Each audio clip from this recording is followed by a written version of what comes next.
اعوذ باللہ من الشیطان الرجیم بسم اللہ الرحمن الرحیم والذین یبیتون لربهم سجدا وقیاما ऐं उहे माण्हू जेके पंहिंजे रब जे लाइ राति गुज़ारीनि था सजदो कंदे ऐं क़याम कंदे। त बयानु हलियो पिए अल्लाह वारनि जे सिफ़ात जो, जिन खे अल्लाह ताला पंहिंजो मुअज़्ज़ज़ बंदो फ़रमायो आहे। उन्हनि जूं 13 सिफ़तूं अल्लाह ताला हिते ज़िक्र फ़रमायूं आहिनि।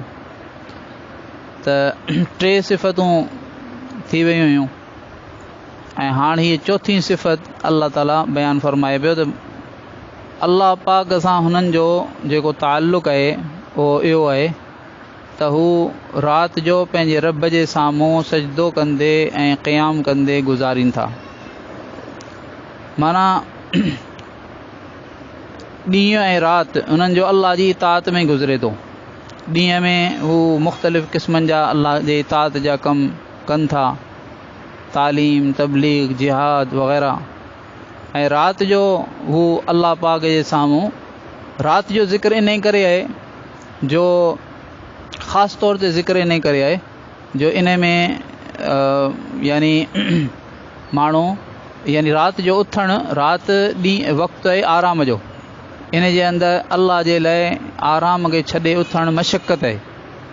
ॿियो त राति जो ॿियो केरु ॾिसे कोन थो, घर में पंहिंजे घर में जेको आहे हिकिड़ो माण्हू नफ़िल पढ़े थो त इहो रिया खां ऐं यानी ॾेखाव खां पाक आहे। इन करे इहो फ़रमायो वियो आहे त नमाज़ पढ़ंदे। ऐं उलमा इकराम हज़रत इब्न अब्बास रज़ी अल्लाह ताला अन्हु मां फ़रमायो त जेको माण्हू इशा जी नमाज़ खां पोइ 2 रकातूं या 4 रकातूं पढ़ी छॾे त उहो बि हिन आयत में दाख़िल थी वेंदो, वल्लज़ीन यबीतून लिरब्बिहिम सुज्जदन व क़ियामा, यानी तहज्जुद जे नियत सां 2 रकातूं या 4 रकातूं पढ़े। हज़रत उस्मान रज़ी अल्लाह ताला अन्हु जी तफ़सीर मज़हरी जे हवाले सां बयानु कयो वियो त पाण सल्लल्लाहु अलैहि वसल्लम फ़रमायो जेको माण्हू इशा जी नमाज़ जमायत सां अदा करे त उनखे एतिरो सवाबु आहे जहिड़ो अधु राति उन तहज्जुद पढ़ियो, ऐं जेको सुबुह जी नमाज़ फजर जी नमाज़ बाजमात अदा करे त उनखे अधु ॿी राति जो बि तहज्जुद पढ़ण जो अजुर मिली थो वञे। यानी इन जो मतिलबु इहो कोन्हे त तहज्जुद माण्हू छॾे ॾे, घणे खां घणो फ़ाइदो हासिलु करे, पर जेकॾहिं ॿियो नथो करे सघे त घटि में घटि इन ते अमल करे। अॻियां फ़रमाईनि था वल्लज़ीन यक़ूलून रब्बना स्रिफ़ अन्ना अज़ाब जहन्नम इन अज़ाबहा कान ग़रामा। उहे माण्हू जेके चवनि था त ए असांजा रब हटाए असांखां जहन्नम जे अज़ाब खे, बेशक उन जो अज़ाब पूरी तबाही आहे। इन्नहा साअत मुस्तक़र्रन व मुक़ामा, ऐं इहो दोज़ख जेको आहे उहो तरसण जी ऐं क़याम करण जी तमामु बुछड़ी जाइ आहे।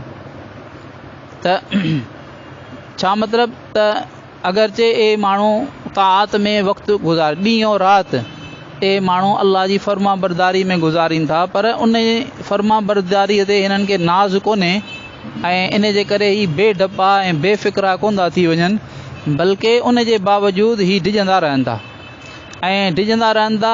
आख़िरत खां जो ख़ौफ़ उन्हनि जे दिलनि में रहे थो उन जे लाइ कोशिशि कनि था, गुनाहनि खां बचनि था। उन सां गॾोगॾु हीअ दुआ बि घुरनि था त ए असांजा रब असांखे जहन्नम जे अज़ाब खां बचाए, छो त जहन्नम जो अज़ाब वॾी तबाही आहे, पूरी तबाही आहे ऐं अहिड़ी बुछड़ी जाइ आहे जेकर थोरी देरि क़याम करण जे लाइ यानी मिले त हिते थोरी देरि रुकिजो तॾहिं बि बुछड़ी जाइ आहे, ऐं मुस्तक़िल क़याम जे लाइ त ज़ाहिर आहे त तमामु बुछड़ी जाइ आहे।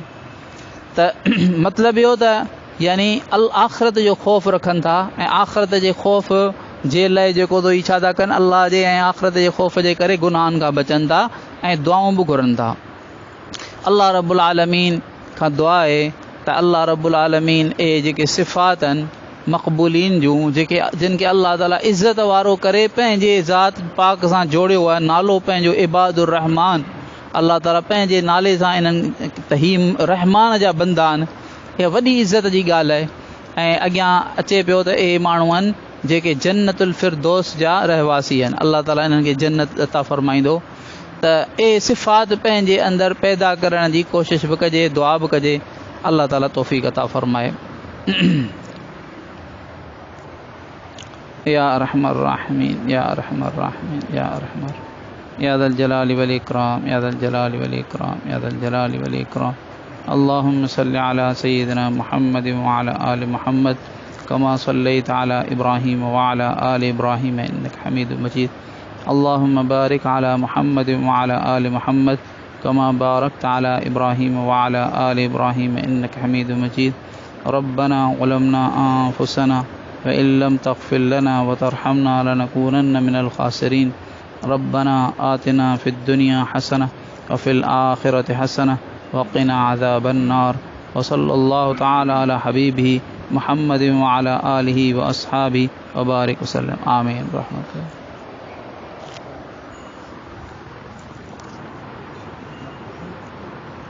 سیو کرے